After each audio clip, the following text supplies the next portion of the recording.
Le livre de Boba Fett se termine aujourd'hui sur une bonne note, mais ça n'a pas toujours été le cas pour le show. En effet, celui-ci nous promettait le retour flamboyant du chasseur de primes le plus célèbre de toute la galaxie, et au final, dans ce spin-off de The Mandalorian, eh bien les fans sont bien à des années-lumière de ce qu'ils attendaient. Bref, retour sur l'arnaque du livre de Boba Fett dans cette critique, sans spoil bien évidemment.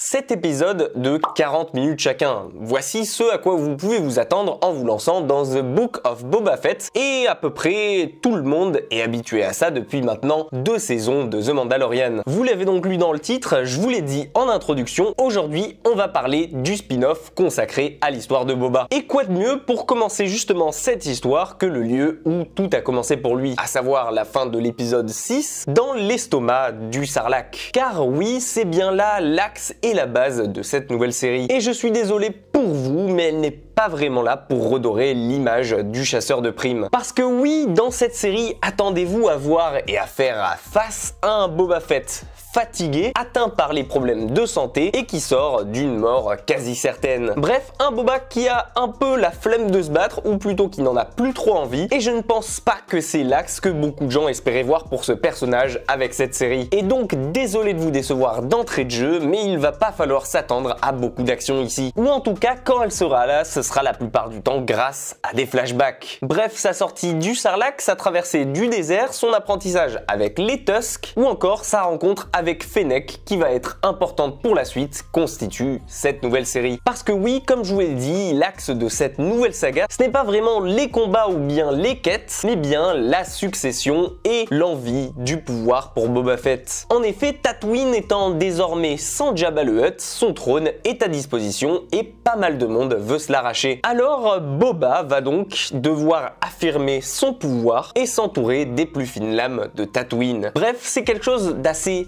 difficile, et vous verrez d'ailleurs que à chaque fois qu'un épisode se centre sur lui et sa conquête du pouvoir, eh bien le show n'avance pas. Et c'est tout là le problème du livre de Boba Fett à mon avis. On peut comprendre que Disney souhaite étoffer un peu son univers et nous apporter un peu plus de précision sur comment a survécu son personnage et comment il en est là aujourd'hui, mais on se rend compte qu'ils se retrouvent vite piégés dans leur propre jeu, car ils nous proposent une série bien en deçà de celle du Mandalorian, là où justement ce dernier enchaînait quêtes et combats spectaculaire, tout en respectant l'ADN de la saga. Alors non, contrairement à beaucoup de fans qui rejettent la faute sur Robert Rodriguez pour des détails comme l'épisode des Vespa, c'est pas forcément ses idées qui sont mauvaises. Pour moi, c'est juste que le show n'avance pas et que le livre de Boba Fett est inutilement lent. On a l'impression un petit peu que les épisodes durent et s'étalent sur la durée, alors que pourtant ils dépassent même pas la plupart du temps les 35 minutes. Tout ça parce que le show se contente de blabla, de flashbacks et surtout de beaucoup de scènes dont on pourrait se passer. Ok, je comprends, certains réalisateurs se sont un petit peu amusés ici, ils ont amené plus de lore, ils ont voulu faire intervenir plus de personnages secondaires, plus de races vivant par exemple sur Tatooine, plus de monstres, etc. Mais franchement, tout ça, on peut largement s'en passer. C'est censé être des choses qui peuvent étoffer ton univers, mais quand t'as déjà une grosse base solide au début, pas l'inverse. Et justement, pour en revenir à ce que je vous disais au début de vidéo, plus on avance dans The Book of Boba Fett, et plus son personnage principal disparaît et devient quasi inexistant au profit du Mandalorien. Alors oui, bien entendu, les deux choses sont proches et on s'attendait bien pas à ce que Disney nous fasse oublier Mando. Et on pensait peut-être qu'il allait faire une apparition ou deux dans cette série.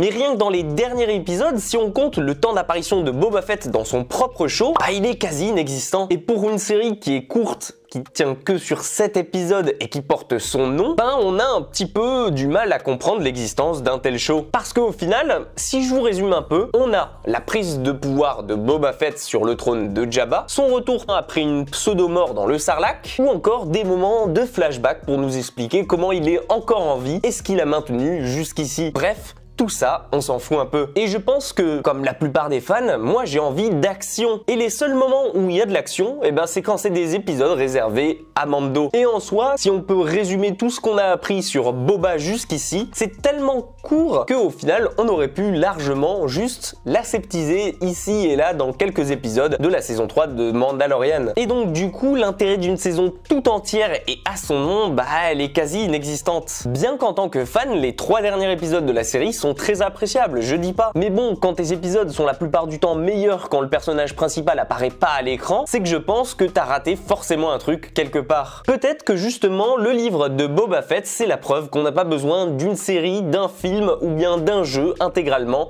sur tous les personnages de l'univers Star Wars. Laissons là où ils sont avec leur part de mystère, moi ça me va très bien. Mais ça, je suis pas sûr que Disney soit malheureusement apte à l'entendre. Et vous, qu'est-ce que vous en avez pensé de ce livre de Boba Fett? Une chouette série ou bien au contraire une série bonne aux oubliettes? N'hésitez pas à me faire part de votre avis en commentaire, j'ai hâte de savoir qui parmi vous a aimé et surtout pourquoi. Lâchez votre plus gros pouce en l'air en bas de cette vidéo pour me faire savoir si elle vous a plu. Prenez soin de vous et comme d'hab, nous on se dit à très vite pour une toute nouvelle critique.